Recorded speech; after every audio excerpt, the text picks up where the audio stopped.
It's an honor to be here, and because it's related to something which is very close to my heart.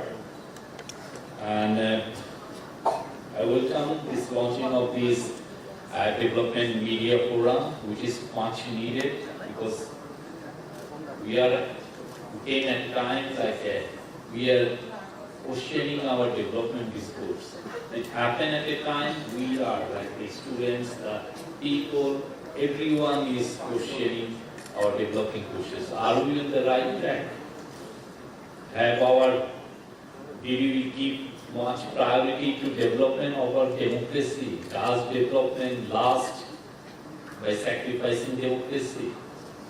This kind of questions are everywhere, and we are glad that it came from the students, and they are the ones who started this movement against Sheikh Hasina.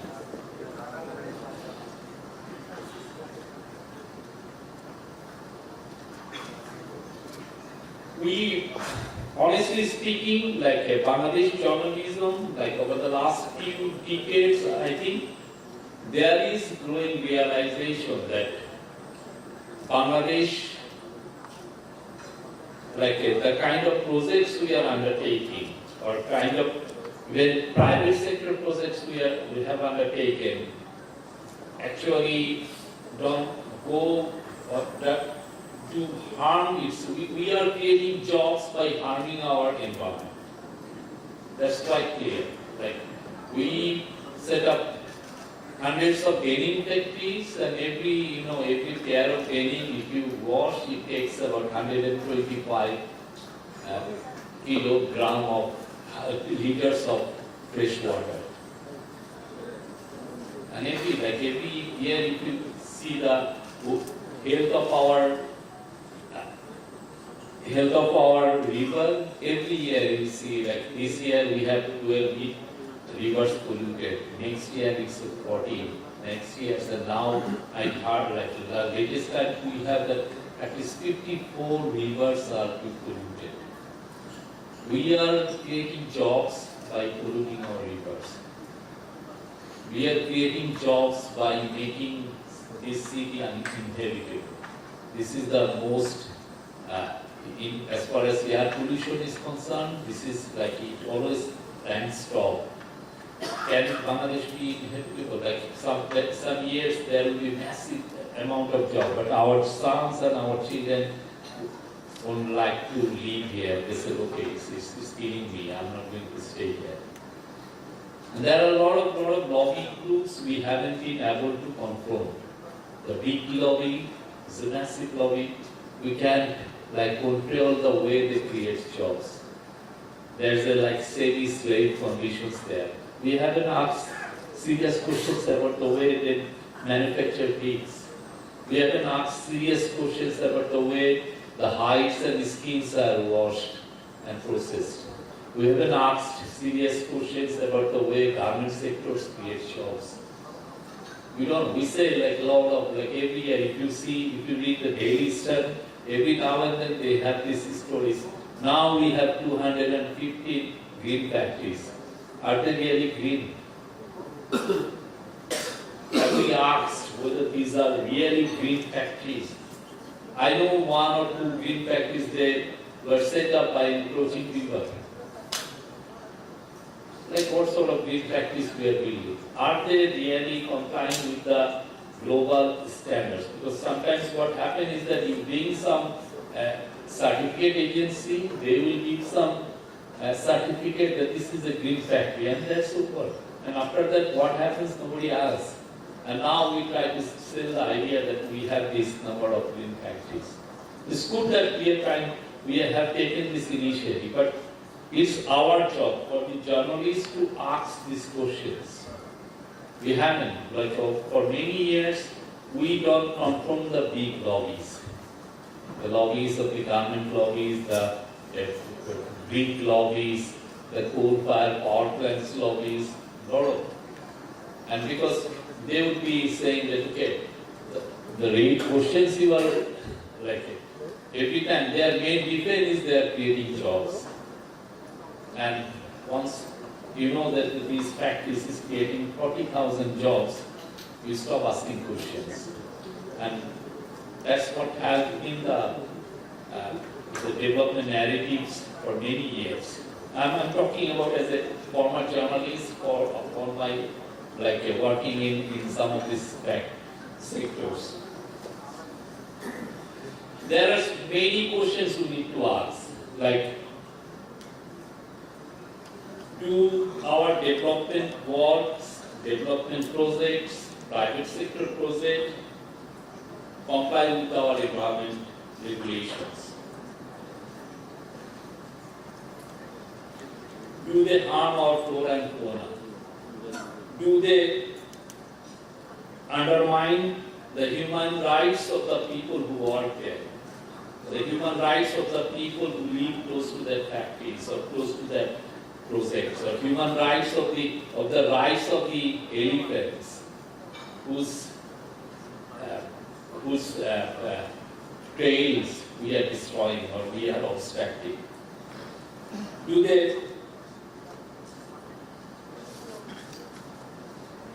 uphold the diversity and equity of our people? Lot of questions. Development is such a big thing, it questions everything. I don't know, but we think this is the right time, since we are in a democratic transition, this is the right time to ask questions. And now you can say, do we have the right kind of atmosphere to ask questions? Do you have the media freedom to ask these vital questions? I can tell you from my, on behalf of my government, everyone has the right. We are saying, and time and again, over the last 5 months, that this is the best time to ask questions. This is the best time to hold powerful people to account, to hold the powerful lobby to account. We haven't obstructed, in the last 5 years, we haven't used our security agencies, used any administrative order, used any repressive law to muzzle any press. I can tell you, there is no such thing. If you have heard any complaint, just let us know. We will raise the issue. There is a perfect, I think, unprecedented media freedom. You can ask any question. You can criticize me. You can criticize our chief advisor. You can criticize the advisory panel of advisors. You can criticize everyone. So you have the freedom. And we think that for democracy to be institutionalized, first thing we need to have is media freedom. And we are trying to ensure that kind of perfect media atmosphere where anyone can pursue any stories without fear or favor. Obviously, there are a lot of other things also we have to see. We have to think about our future generation. We have to think about sustainability of our projects. We have to think about climate change. And we also think about once in a think about how fragile the Bangladesh, this Negro Delta is. A lot of people don't know about these countries. Such a fragile country, fragile ecosystem. And any projects we take, visually, can impact our this delta in a way we can foresee right now. That's why, some of the big road projects or even road food power plant projects, we never ask these questions. This is a very densely populated country. Should we have gone forward with this nuclear power plant?